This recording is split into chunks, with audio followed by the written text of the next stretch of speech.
La chaîne de télévision Bossolo, réputée par ses investigations inédites et exceptionnelles, a décidé cette fois-ci de comprendre tous les contours et les méandres, y compris la saga judiciaire du projet du parc agro-industriel de Bukangalozo, situé à cheval entre les provinces d'Ikwango et d'Ikwilu, à 220 km à l'est de la ville-province de Kinshasa, capitale de la RDC, et qui s'étend sur environ 80 000 hectares, dont 58 000 hectares de terres arables. En effet, le parc agro-industriel de Bukangalozo a été créé en 2014 dans le cadre d'un partenariat public-privé entre le gouvernement congolais et une société sud-africaine, Africom Commodity. L'État congolais a déboursé en son temps 285 millions de dollars américains entre 2015 et 2018 pour créer ces parcs agro-industriels. Ces derniers étaient prévus pour un total de 400 millions de dollars. Il devrait disposer des machines spécialisées dans la sémence de maïs, manioc, de tomates, riz et autres céréales. Des avions spécialisés étaient également prévus pour irrigation et pesticides. À côté de cette production, le parc agro-industriel de Bukangalozo a commencé à produire sur ses 80 000 hectares de terre plus de 500 tonnes de fruits et légumes par jour, capables de répondre aux besoins alimentaires de la population de Kinshasa, une partie du Congo central, d'Ikwango, voire même du Congo-Brazzaville. Ces parcs devraient aussi cultiver le tubercule comme les maniocs et les patates douces. L'élevage des bovins, des caprins, du porc et des volailles était planifié à grande échelle en vue de répondre aux besoins en viande de toute la partie ouest du pays. Toutes ces productions devraient être transformées et manufacturées par une industrie montée sur place à Bukangalozo grâce au génie sud-africain. Si le projet du parc agro-industriel de Bukangalozo parvenait à atteindre ses objectifs, la ville-province de Kinshasa ne pourrait plus importer la viande, le poulet, la farine de sémoule, le lait et le légume. Elle pourrait en revanche exporter sa production vers Brazzaville et Angola. Ces parcs devaient être une première expérience qui serait dupliquée dans d'autres provinces pour assurer l'autosuffisance alimentaire en RDC. Cependant, 3 ans après son lancement, le projet s'est effondré en 2017. Africom évoquait le coût élevé et le manque de fiabilité des plans et des paiements du gouvernement. En juillet 2018, l'entreprise sud-africaine tente une action judiciaire contre la République démocratique du Congo pour non-paiement de ses dépenses. Le gouvernement congolais blâme quant à lui l'Africom pour cet échec. Ce projet a souffert à la fois des détournements des deniers publics et de la mégestion. Toutes les personnes impliquées dans la conception, la matérialisation et la gestion de ces projets se sont enrichis. Ce qui reste de ces projets sur terrain est simplement révoltant. Impossible de retracer les 285 millions de dollars américains sur terrain. L'opinion publique, les organisations non gouvernementales, les politiques ont tous crié au scandale.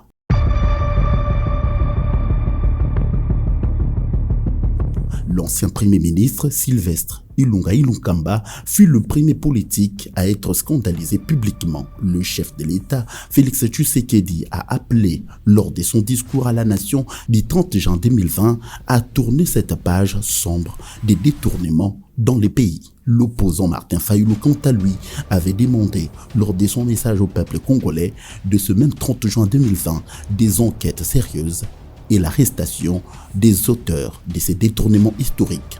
Et en août 2020, à la suite de cette levée des boucliers sur ces scandales, Augustin Matata Ponyo, ancien premier ministre et ministre des Finances à l'époque, des faits est épinglé par l'opinion comme auteur principal de cette débâcle, va saisir l'inspection générale des finances IGF par écrit pour solliciter aussi des enquêtes et l'établissement des responsabilités. Au mois d'octobre 2020, l'inspection générale des finances a rendu public son rapport sur le parc agro-industriel Bukangalozo, faisant de Matata Ponyo l'auteur principal et le planificateur de cet échec. L'IGF établit des détournements des deniers publics à hauteur de 160 millions de dollars américains pour l'inspection générale des finances. Sur les 285 millions de dollars dépensés, l'IGF a estimé que seuls 80 millions de dollars étaient encore palpables en 2020. Et face à ces tableaux sombres et au flou persistant dans la compréhension de ce qu'a été finalement ces vastes projets qui n'a pas si se concrétisé dans les temps comme dans l'espace, Bukanga Lozo n'a que vendu des illusions à l'opinion qui s'interroge de comment cette pente sera-t-elle redressée. De ce 80 millions de dollars retrouvés sur terrain figure la centrale électrique de Bukanga Lozo pour 40 millions de dollars et quelques machines, épaves d'avions et engins retrouvés sur place évalués à 40 millions de dollars américains. C'est suite à cela que le directeur général du groupe de presse Bosolo TV, le journaliste d'investigation Israël Mutombo, à la tête d'une forte délégation, a quitté tout dans la matinée du samedi 19 août, soit à 5h30 après la prière et un moment d'entretien afin de donner quelques directives de cette enquête à ses collaborateurs pour bien mener les investigations à destination du parc agro-industriel de Bukanga Lozo pour ainsi palper du doigt ce qui est devenu ses projets.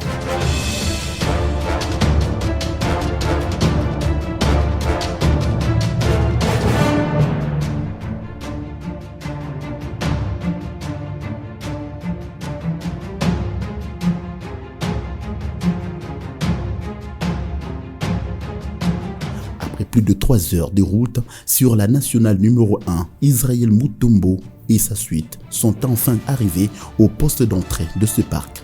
De la première vue, Israël Mutombo a fait un constat décevant car ici, il n'y a plus rien. Même les agents de sécurité commis à ces postes ont déserté. Tout est complètement à l'abandon et en ruine, y compris même les drapeaux du pays qui flottent, symbole de la nation, est en lambeaux. Qui l'eût cru?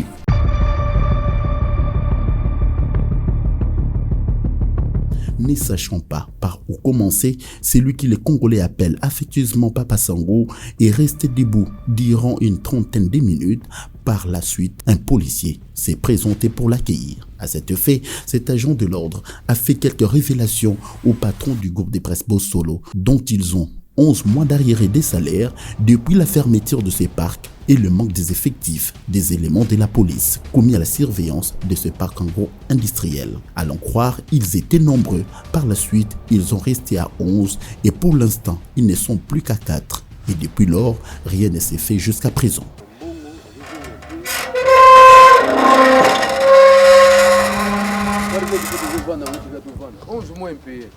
Ah ouais. 11 mois impayés. Peut-être que nous sommes Nani wa futa kabina. Gouvernement. Pour ndenge bokengela ka. Ah, mais les institutions de l'État, gouvernement. Liboso ba banda futa bino tango matata zalaki. Baba no futa biso. Wana bozwa mbongo ya Baba no compte à futa parc. biso. Na Ya ndenge boya détachement ah. Mbongo zokuta patia Kishasa na ministère ya agriculture. OK. Baba no futa biso. Mais à partir ndenge basala ka sou misala te ba vendre na bango. Biso pe impayement.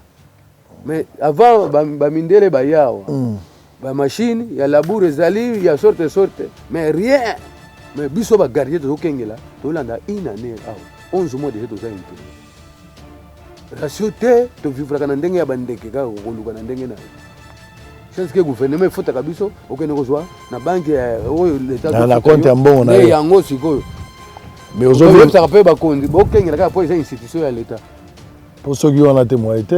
Mais ceux qui ont été partis, il faut qu'ils va contenir monsieur les a soudés. Mais ne pas miyibi pour pas miyibi bazali. Ba miyibi bazali. Côté les mena bango gaga. Au côté mais tous amis qui tous age belé mais ba police monsieur ba kende na bango pour un pays na souffrance. Donc effectif est sous-terre. Ils ont sous-terre de tikala 4. 4. Mais si tous age bosso 11. Bosso to bandaka na 30. Il est comme 11 ans de tikala 4. Ba pesi bino armement eza. Moi munition eza. Munition eza mongo, uzaka na we. Te chaque mutazaka na munduki na.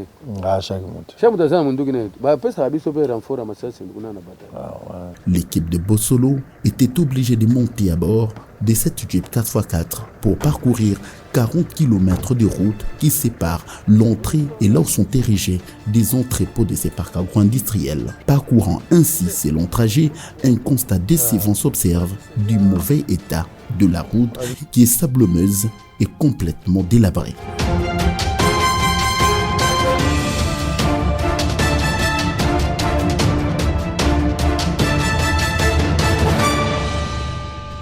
À son arrivée, il a été accueilli par un certain Jimmy Matiti, l'interprète du patron de la société sud-africaine African Commodity, avec qui ils ont échangé pendant quelques minutes sur ces projets agro-industriels de Bukangalonzo. Nous avons décidé aujourd'hui de nous rendre ici à Bukangalonzo, le parc de Bukangalonzo bien sûr. Nous sommes ici dans la province du Kwango pour nous imprégner de la situation. Le dossier Bukangalonzo, c'est un dossier qui bat le plein aujourd'hui, un dossier qui départage aujourd'hui l'opinion. Il y a certaines personnes qui pensent qu'il y a eu détournement.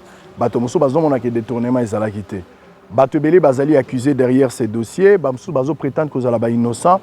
Toute la vérité autour de ces dossiers, nous en tant que chaîne d'investigation, nous avons décidé de nous rendre sur place, question de nous imprégner de la situation, d'interroger quelques personnes trouvées sur terrain, de vous faire voir également l'état ya Bukangalonzo en ce jour ndenge toza kolanda biso a boza ebele TV za radio te. L'historique likambango ebandaki ndenge nini? Pourquoi ekatanaki? Qu'est-ce qui a été signé? Pourquoi le ministère de l'Agriculture et de la vie démocratique du Congo a yaki kokota? Tina lelo ministère de l'Agriculture et de la vie démocratique du Congo a sali nini? Place tozali tozana Bukangalonzo boza ebele liboso ba TV na bino, nalingi boyoka, nalingi bomona, nalingi bo comprendre. Et peut-être à la fin, chacun pourra tirer une conclusion et nous allons faire quelques recommandations. Il fallait déjà que quelques personnes répondent, mais la personne de Matata n'a jamais été jugée. Nous avons un conflit par rapport à la compétence, la Cour constitutionnelle ne peut pas le juger, le constitutionnaliste par rapport à la texte. Mais en même temps, Mokolo ya Lendi, Matata Mponyo, Bazako Bengisaye déjà à Kendeko Samba et Sika Obamoni qui est la compétence à Rosambisaye. Mais avant qu'on y arrive par rapport à ce procès, tout le bela historique, je ne l'ai fait pas seul. J'ai trouvé un monsieur qui s'appelle Jimmy Matiti. C'est avec lui que nous allons nous entretenir ici. Azali interprète Yamondele. Je voudrais par cette occasion comprendre l'historique de ces partenariats privés-publics qui a commencé depuis 2014 jusqu'à ce jour. Merci Sango Mokonzi pour cette visite et cette entrevue. Pour la petite histoire, nous sommes arrivés ici en juillet 2014. Quand nous sommes arrivés ici, même la route que vous avez empruntée pour arriver ici n'existait pas. Vous êtes de l'Africom? Je suis du côté Africom. Ok. Quand je parle de nous, comme vous venez de le dire, le parc agro-industriel de Bukangalonzo était un partenariat public-privé entre l'État congolais et la société Africom Commodities. C'est une société sud-africaine.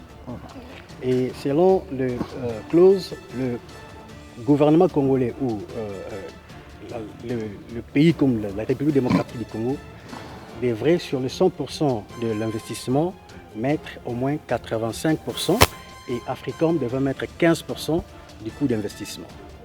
Et nous sommes arrivés ici en 2014, comme je viens de le dire. Il n'y avait presque rien ici. Pour ne pas dire presque, il n'y avait rien. Ce n'est que cette brousse comme vous venez de voir ici. Alors, nous avons travaillé d'arrache-pied pour mettre sur pied les infrastructures qui devraient nous aider à pouvoir développer le parc. Alors, selon le projet, le parc était prévu pour plusieurs différentes sections. Il devait y avoir l'agriculture de maïs, la porcherie, le poulailler, l'usine de fabrication de bétail, d'aliments pour bétail et des écoles de formation, une cité d'attraction, des écoles, des hôpitaux ainsi que des écoles pour l'éducation. Alors, le premier volet a commencé avec l'agriculture. À l'époque, de 2014 jusqu'en 2015, vers la fin où le projet a connu plutôt son petit déclin, si je peux le dire. Nous avons commencé avec les maïs et nous avons planté 7000 hectares de maïs. Et la production était bonne. C'est vrai, il y a eu certains petits ratés, mais en général, la production était bonne. Pour preuve, à Kinshasa, presque la majorité de la population a consommé la farine de maïs du parc agro-industriel de Bukangalonzo. Et chemin faisant, toujours dans ces parcours que Africom était en train de gérer, on a eu à construire des silos que vous allez voir derrière. on a eu à construire un grand moulin de transformation de maïs en semoule et on a eu à construire des auberges que vous avez vues peut-être quand vous êtes arrivé tout au début là-bas. Alors, vous savez, dans tout projet, il y a une conception, une mise sur pied, un développement. Et s'il n'y a pas d'entente à un certain moment, le projet connaît un arrêt. Alors, en 2015, vers la fin, il s'est avéré que Africom s'était retiré pour des raisons, si je peux le dire, politiques vis-à-vis de certains engagements des uns des autres. Et en 2016, c'est le ministère de l'Agriculture qui a pris le devant. Et pour un petit rappel, à l'époque où Africom et le gouvernement congolais étaient en train de chapeauter le projet ici était contrôlé, chapeauté par les ministères plutôt du portefeuille. C'est le portefeuille qui gérait tout ce qui était dépenses, quoi que ce soit, pour pouvoir réaliser tout ce qui est, vous voyez ici. Alors, depuis que le ministère de l'Agriculture a pris le projet, Africom n'y était presque plus. Je ne peux pas dire presque, Africom n'y était plus. Africom est parti. Et vous avez suivi, il y a eu des procès à la télé, patati patata, dont peut-être les grandes causes, moi personnellement, je ne pouvais pas tout dire ici, ou je ne connais presque pas à 100% parce que j'avais une section ou un secteur de prédilection qui m'a été confié et je vais au moins gérer. Alors, vous voyez ici, derrière moi, là c'est un hangar pour les avions épandeurs, les avions qu'on utilise pour pouvoir épandre les herbicides, les pesticides et aussi des fois... On peut avancer en parlant. Tu peux continuer à parler. Ici, vous pouvez voir ici, ces avions sont multifonctions. On peut utiliser le fertilisant pour pouvoir épandre. On peut aussi utiliser les herbicides. On peut aussi utiliser les pesticides. Alors, il est aussi utilisé au cas où il y a par exemple un incendie qui se déclare. On peut facilement l'utiliser pour pouvoir éteindre le feu. Donc, jadis, ces hangars ici, ces avions ici étaient dehors. Mais quand nous avons pris le projet, nous avons construit tous ces hangars que vous voyez ici pour pouvoir les protéger.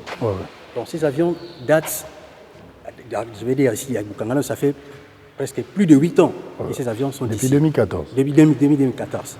Donc ils sont bien conservés, ils sont à ces moments en cet endroit ici. Alors, nous allons devoir sortir d'ici pour passer sur les autres hangars pour voir certains matériels qui sont là, dont certains sont en bon état et certains autres ont été endommagés, vandalisés pendant une période à laquelle... Par qui? Quand je dis vandalisé, détruit, c'est depuis qu'Africom est parti. Depuis qu'Africom est parti... Depuis que le ministère de l'Agriculture a pris la relève. Alors, quand je dis depuis ces moments-là, c'est parce que moi, j'étais ici pendant que tout s'est passé avec Africom. Et on a laissé presque tout en bon état. Je peux dire tout en bon état. Effectivement, il y avait des petites pannes qu'on pouvait réparer parce que les machines qui fonctionnent ne manquent jamais de pannes. Mais aujourd'hui, quand vous regardez, vous verrez que si vous avez vu ceci au début, vous voyez encore ce qui se passe aujourd'hui, vous aurez des larmes aux yeux. Donc aujourd'hui, vous pouvez conclure que Bukangalonzo se retrouve dans un état comme un cimetière. Bukangalonzo aujourd'hui a 2 phases. Si on veut, parce que vous savez, la loi de la majorité prime. C'est aujourd'hui, je peux dire, une salle d'urgence. Quand je parle d'une salle d'urgence, dans la salle d'urgence, tout le monde ne se recouvre pas. Il y a certaines personnes qui meurent, certaines personnes qui reviennent en vie. C'est pourquoi je dirais... Ça dépend de la chance, la prise en charge, la grâce, il y a beaucoup de choses. C'est comme ça, je ne dirais pas que Bukangalonzo c'est une marque, mais c'est plutôt une salle d'urgence. Parce que quand moi je suis arrivé ici, j'ai trouvé juste un tracteur qui était opérationnel. Quand tu es revenu quand? Quand je suis revenu ici, le 11 juillet de cette année. Qui gère Bukangalonzo aujourd'hui? Au moment d'aujourd'hui, Bukangalonzo est entre, je peux dire, 2 chemins. Quand je parle de 2 chemins, parce que le ministère du portefeuille est en train de récupérer le projet avec Africom. Qu'à cela ne tienne, il faut qu'il y ait au moins une remise et reprise officielle avec le ministère de l'Agriculture qui avait géré avant. Parce qu'on ne peut pas venir juste comme ça. On récupère ce que les autres ont laissé sans pour autant savoir qu'est-ce qu'ils ont laissé. Vous voyez? Donc, pour l'instant, moi je suis là du côté Africom. Africom n'a jamais récupéré ce qu'il avait investi comme montant, 15%. Africom n'a jamais récupéré ce Est-ce qu'il avait investi le 15%? Je vous dirais, Africom a investi les 15%. Les infrastructures que vous voyez ici, les machines que nous allons voir là-bas, ce sont les propriétés d'Africom. Donc si Africom n'aurait pas investi, on n'aurait pas vu tout ce que vous voyez ici.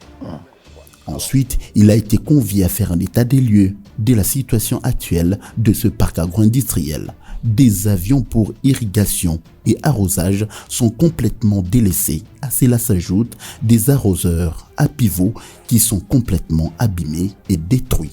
Sur un total de 58 tracteurs, ils ne sont plus que 4 qui continuent à être utilisés pour le besoin de la location, mais un entrepôt, des tuyaux, des canalisations d'eau qui sont restés comme ça et d'autres sont volés ou emportés par des personnes inconnues.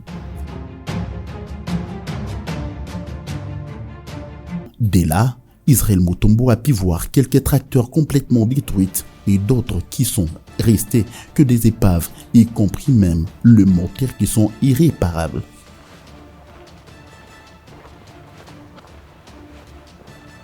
Vous voyez déjà un cadavre. Ça. Tout ce que vous voyez ici. Ça, on a tout volé? Non, ici, on n'a rien volé. On n'a rien volé. Il y a juste peut-être un problème de démarreur, un problème minime. Mais ça... Alors, puis, je parle que c'est du côté noir, c'est du côté I. D'abord, cet endroit est appelé workshop, je voulais dire garage. Ouais. C'est là où on amène tous les malades. Voilà. Et celui qui a la chance peut survivre. Celui qui n'en a pas meurt pour toujours. Il y a certes, vous voyez par exemple ces véhicules. Si vous devez regarder, il n'y a pas de moteur. Ouais. Et où sont partis les moteurs? À cette occasion, Jimmy Matiti révèle que certains dignitaires et les acteurs politiques continuent de garder jusqu'à ces jours ces tracteurs alors qu'ils avaient loué cela. Pour votre information, il y a même certains politiques qui jusqu'à aujourd'hui détiennent certains matériels qui sont encore en bon état de Bukangalonzo. Certains politiques? Oui, et là c'est la question de savoir par quels moyens ils les ont pris. Qui les a autorisés? Qui les a autorisés. Ils ont récupéré pour du bon ou c'était par location? J'ai ouï dire que c'était par location. Maintenant, qui a signé? J'ai appris que c'est plus d'une année qu'ils ont... Plus d'une année. Alors, c'est là où ça fait aussi mal. Qui sont-ils? Ce sont des politiques. Des politiques? Oui. Ce sont des politiques.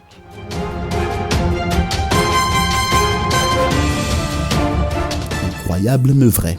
À l'intérieur du garage, des machines ou engins tels que moissonneuses, battantes, tracteurs taffés et même bulldozers, tout est complètement calciné, comme vous pouvez le constater sur ces images. C'est brûlé, vous voyez les tracteurs qui sont brûlés là-bas. Ouais.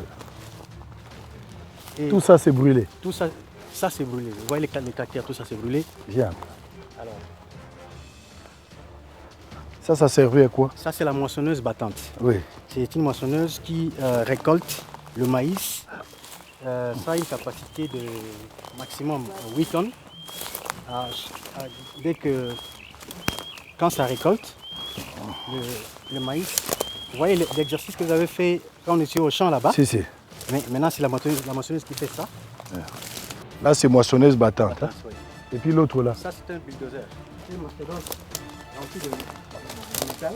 Je veux dire, c'est un peu difficile que tout soit brûlé. Certains tuyaux peut-être qui peuvent être récupérés et puis ça peut fonctionner.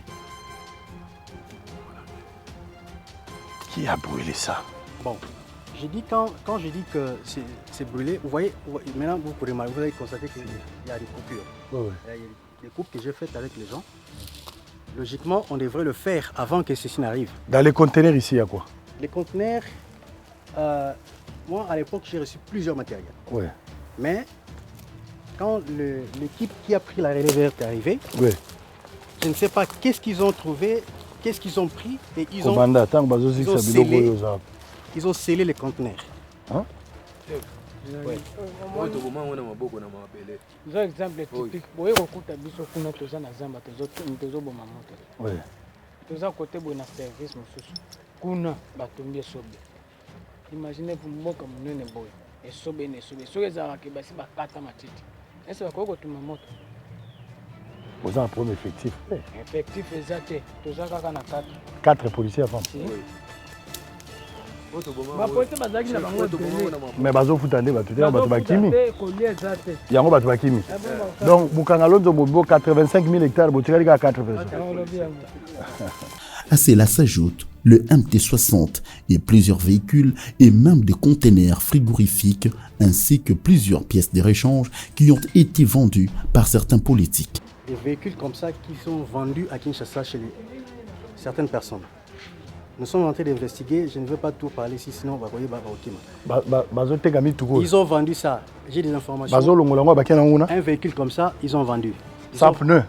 Un véhicule complet. Il y a Bukangalonzo. Roulant, oui.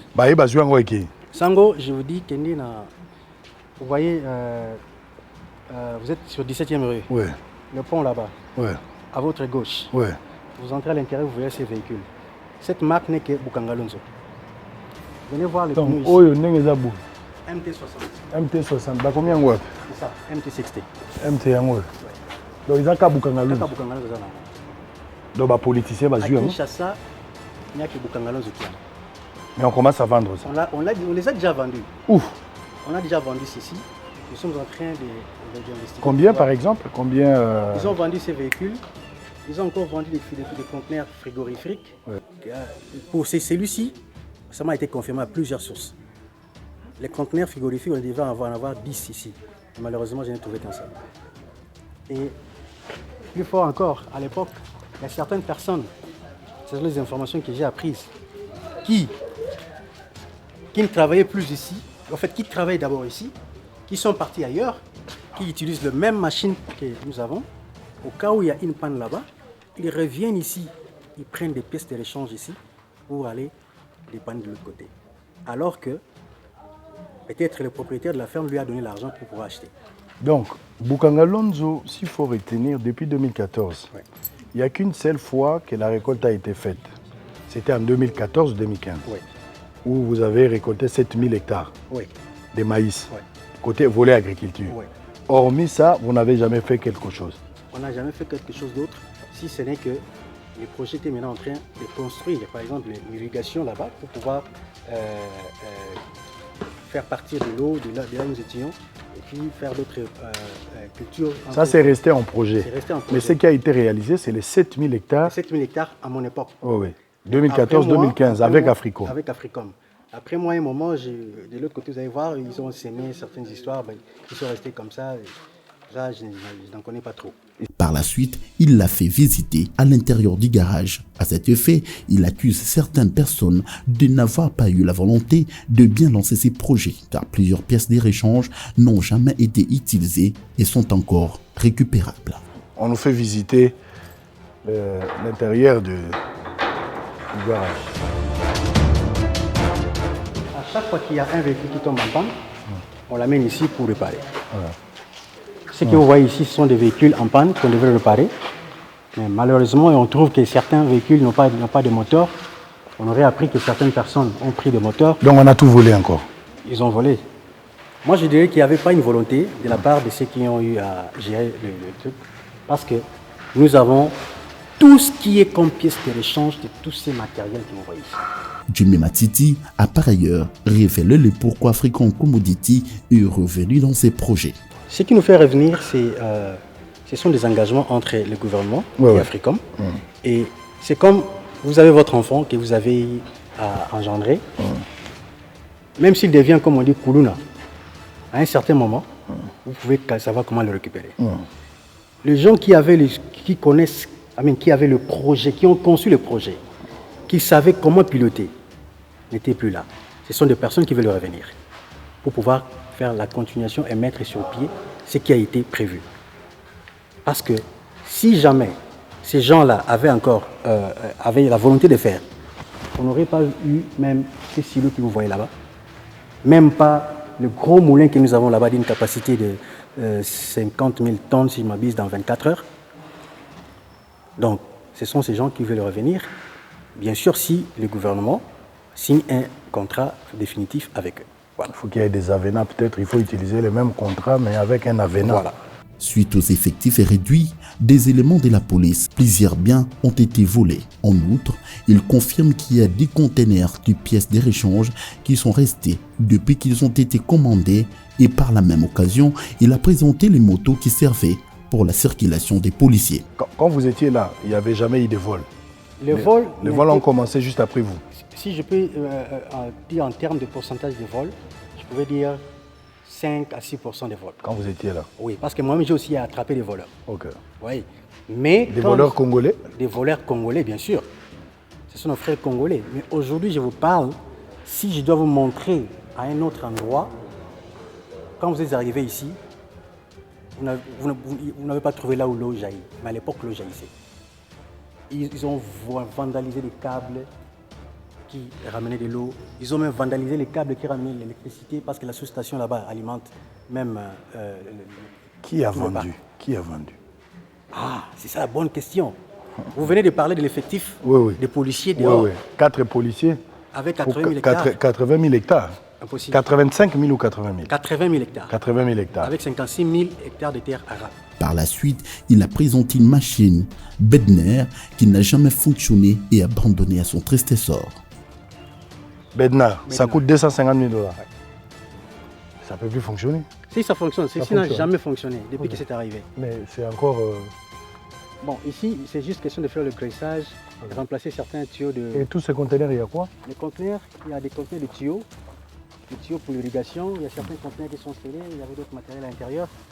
Dès là, Israël Mutombo a pu visiter un magasin central où sont gardés jusqu'à présent tous ceux qui servent de pièces de réchange, engrais chimiques, des semences traitées, des extincteurs et tant d'autres choses. Tout ce qui peut arriver comme matériel, d'abord arrive par ici, et il y avait quelqu'un qui gérait tout ça.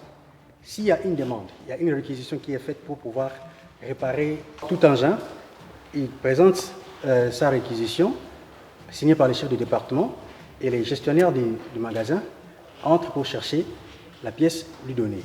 Ou soit, si ce sont des pièces attribuées par exemple au département ferme, avec cette réquisition, on prend tout ce qui est département ferme, matériel, on lui donne. Mais ça, ici, on garde tout ce qui peut être différents types de matériel. Voilà. Il est allé également visiter les compartiments des silos qui sont au total 10, dont 6 grands et 4 petits, avec une capacité chacune de 20 000 tonnes pour la conservation des maïs, même pour une durée de 6 mois. Mais le grand silo ici? 20 000 tonnes, ça, 20 silos. 20. Le gros ici, il y en a combien? 6. Il y a 6. 6 fois 20, 120. 120 000 tonnes. Et puis les petits, il y en a combien? 4. Mais là, dans le silo ici, de petite taille, combien de tonnes? Bon, il faut prendre seulement les autres là. 20 000 tonnes de maïs, si c'est rempli. Il y en a 6. Donc au total 120. Mais en général, il y en a 10. Bon, donc le maïs, quand ça vient, ça entre par là. Il y a un souffleur qui les amène dans le tuyau pour le garder. Et ça, ce sont des ventilateurs pour pouvoir garder le maïs sec. Voilà. Sans oublier 6 auberges qui nécessitent une réhabilitation car beaucoup sont déjà dégradées.